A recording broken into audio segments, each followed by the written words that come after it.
Hi everyone, welcome to Sandhyapuli vlogs. ఈరోజు మనం చేయబోయే రెసిపీ స్వీట్ ఐటమ్ అండి. స్వీట్ ఎప్పుడైనా మనకు తినాలనిపించినప్పుడు 10 నిమిషాల్లో ఈ స్వీట్ రెడీ చేసుకొని తినేయచ్చు. మరి ఈ రెసిపీని ఎలా తయారు చేసుకోవాలో చూద్దాం రండి. ముందుగా ఒక మిక్సీ జార్ తీసుకోవాలి. మిక్సీ జార్లో ఉప్మా రవ్వ ఉంటుంది కదా, ఉప్మా రవ్వకు కప్పు వేసుకున్నాను. దీంట్లోనే మనము మైదా పిండి కూడా ఒక చిన్న కప్పు వేసుకోవాలి. అంటే రవ్వ కప్పు వేసుకుంటే సగం కప్పు మైదా వేసుకోవాలి. ఏ కప్పుతో అయితే రవ్వ వేసుకున్నామో అదే కప్తో బెల్లం వేసుకోవాలి. ఒక చిటికెడు ఉప్పు వేసుకోవాలి. ఒక 3 ఇలాచీ వేసుకోవాలి.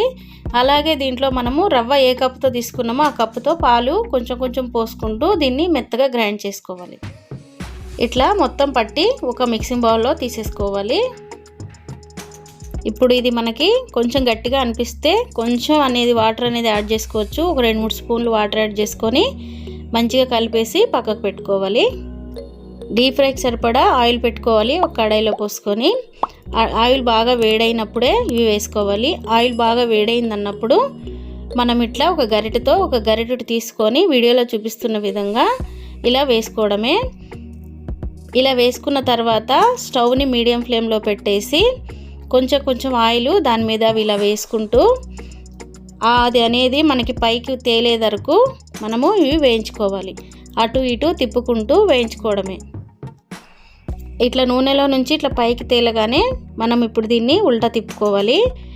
ఇంకో సైడ్ కూడా సేమ్ విధంగా బ్రౌన్ కలర్ వచ్చేంత వరకు కాల్చుకోవాలి.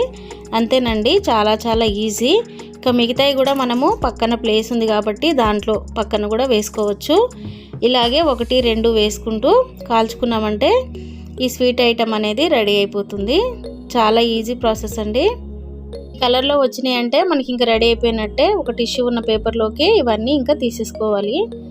అంతేనండి, ఇంకెంతో రుచికరమైన స్వీట్ రెడీ అయిపోయింది. పిల్లలైతే ఇష్టంగా తింటారండి. ఇది స్నాక్గా కానీ పెట్టచ్చు పిల్లలకి, చాలా బాగుంటుంది.